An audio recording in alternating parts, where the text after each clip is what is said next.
Hello class, good morning. So today I will discuss to you uh, our topic for the midterm. And now, before we will discuss the fundamentals of financial markets, so I will discuss first to you what is investment. So it's because investment is the main or it is the main structure of financial markets other than sources of funds. So, uh, and at the same time, for you as an accountancy students, so these investments are also important. It's because in today's trend in the market, so most of people invest their money. So let's start. So first, let's define what is investments. So investments are financial assets which represents a company's right to receive cash from its stake in bonds, shares, or real estate, and etc. The intent behind making such investment is to generate investment income. So take note class. So when you invest, so there are no other objective rather than to have an investment income. So through interest or dividends and to benefit from expected capital gain. So other definition for investment is a payment made to acquire the securities of other entities with objective of earning a return. So it's the same definition class. There are no other objective rather than to earn a return or income. So example of investment is number one, bonds, common stock, and preferred stock. So other example also are when you invest in real estate, livestock, and or any other, as long as you throw your money and you expect to have a return through interest or dividend, or let's say or accumulation of wealth.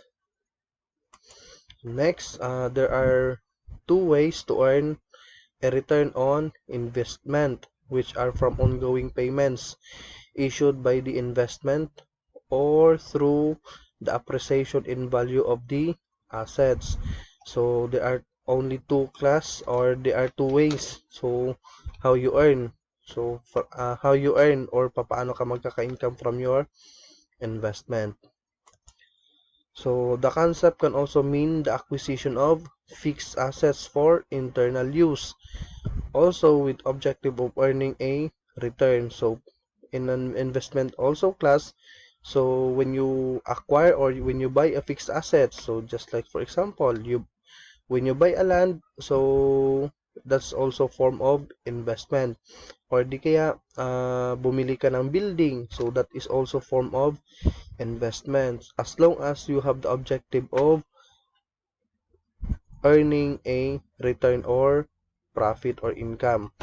This type of investment is much more likely to generate returns through positive cash flows rather than through appreciation. Ibig sabihin daw nito class, most likely ng mga investment is mag-generate ng positive cash flows or tatanggap ng pera.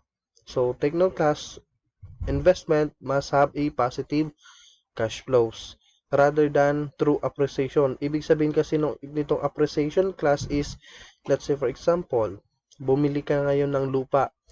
Pababayaan mo lang yung lupa na tumaas yung value. That is appreciation. While yung positive cash flow naman, binili mo yung lupa, tatamnan mo. So that is positive cash flows na tinatawag. So yun yung dalawang ways how to earn or how to earn in a return of investment or paano ka magkaka-income. Bibilhin mo yung property or di kaya bibili ka ng bonds or stocks, hahayaan mo lang na tumaas yung value. So that is appreciation. Yung isa naman, bibili ka ng stocks, bibili ka ng bonds, or bibili ka ng fixed assets or any other, and then, ebebenta mo kaagad. So, or di kaya, hihintayin mong magkakaroon ng interest or dividends. So, classification of investments. So, investment are reported by investor on its balance sheet and classified into current and non-current portions. So, it is familiar class that yung pinag-usapan natin dito is part of your accounting. So, ang investment daw there are two classification. Unang-una is current and non-current portions. So, take note class, investments are reported on the balance sheets. So, number one classification is current investments or those expected to mature within 12 months are called short-term investments. Ibig sabihin daw, yung mga short-term investment is yung marirealize mo yung return mo within 12 months. So, that is short-term investment. So, yung benchmark mo dito class is only 12 months or 1 year. While non-current investments naman are called long-term investments.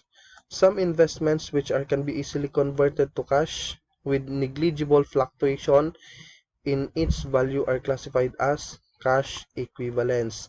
So, ito din yung ibang term for investment, cash equivalents. So, major categories of investment include debt securities, equity securities, and derivative instruments. So, what is debt securities? So, debt securities are financial instruments that represent a right to determine stream of cash flows for definite period of time, such as bonds. So, debt securities daw class is the main example is bonds. So, ano itong bonds? So, sa isang ordinaryo na transactions, ang bonds is utang. Take note class ha. Halimbawa, kapag yung individual is nangutang, ang tawag doon loan, contract of loan ang tawag doon. Pero what if kung yung corporation na yung nangungutang? So, ang tawag doon most likely is bonds. So, bonds is a contractual agreement between the issuer and the investors. So, sa debt securities daw class is there is a right to determine stream cash flows. Ibig sabihin, magkakaroon ng income ngayon si investor through interests. Next is equity securities are financial instruments that represent residual or ownership interest in a company. So, for example, shares of common stock or preferred stock or any other shares. So, in equity securities daw class is it's also a financial instrument. So, let's say for example, ano ang tawag doon sa ownership ng isang kumpanya doon sa isang corporation, or let's say for example, ikaw meron kang ownership sa isang corporation. So, ang tawag doon sa ownership mo is shares. That is your shares or stocks.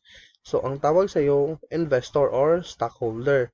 So, ito din yung tinatakal doon sa equity securities. And next is derivative securities are financial instruments which derive their value from other financial instruments such as forward contracts, future contracts, options, or etc. So, itong derivative securities class is it's also a financial instrument, but matatakal nyo ito on your higher accounting. So, ito is bagay na bagay ito doon sa mga foreign exchange contracts. So let's proceed. accounting classification of debt securities. So since our objective here, class, is debt securities or debt instruments, so i-apply din natin ang accounting part. So categories of debt securities under PFRS. So PFRS stands for Philippine Financial Reporting Standards.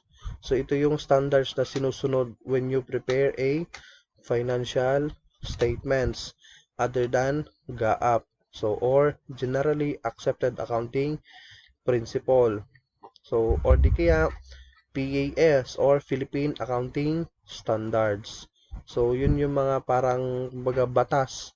There are the laws or the standards in preparing a financial statements for general public or general users, just like investors, lenders, borrowers, or customers, and any other users of financial statements. So, categories daw under PFRS, number 1, amortized cost. Debt securities are classified at amortized cost if the company's business model is to hold the asset to collect cash flows. And those cash flows are solely payments of principal and interest.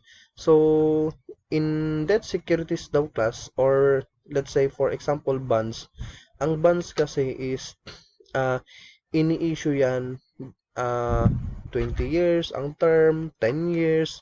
So ibig sabihin, yung business model daw ng isang kumpanya is they hold the debt securities until maturity. Ibig sabihin, hinihintay nila or tumatanggap sila ng cash flows for over 20 years.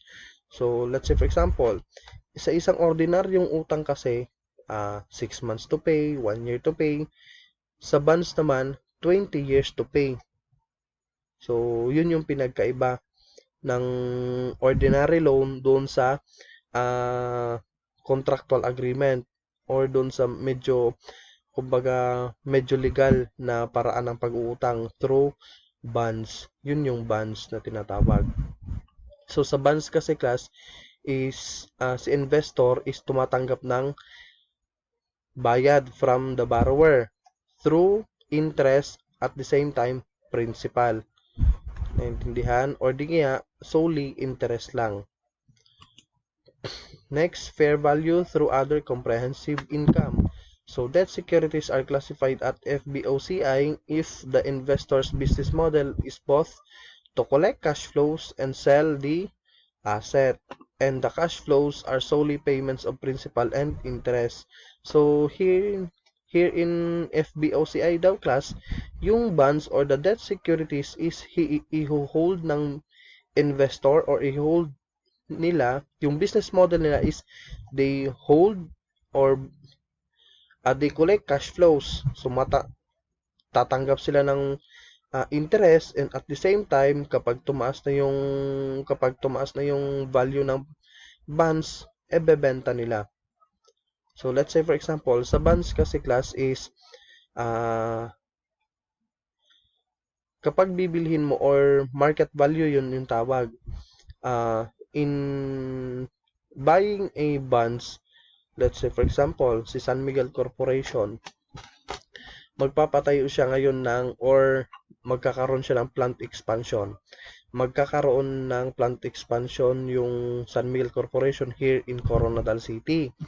So, syempre, since that is a plant expansion, kailangan niya ng malaking pera para to finance its expansion. So, ang gagawin ngayon ng isang corporation, mag-i-issue siya ngayon ng bonds or di kaya mag-i-issue siya ng shares or equity. So, either doon sa dalawa. So, let's focus on bonds. Ngayon, mag-i-issue ang San Miguel Corporation ng bonds sa public. So, ang gagawin ngayon is si public naman or the investor bibili ng bonds from the corporation. So, si investor, naglagak siya ng pera niya doon sa isang corporation para magkaroon ng interest. or yun yung kumbaga interest from the investments.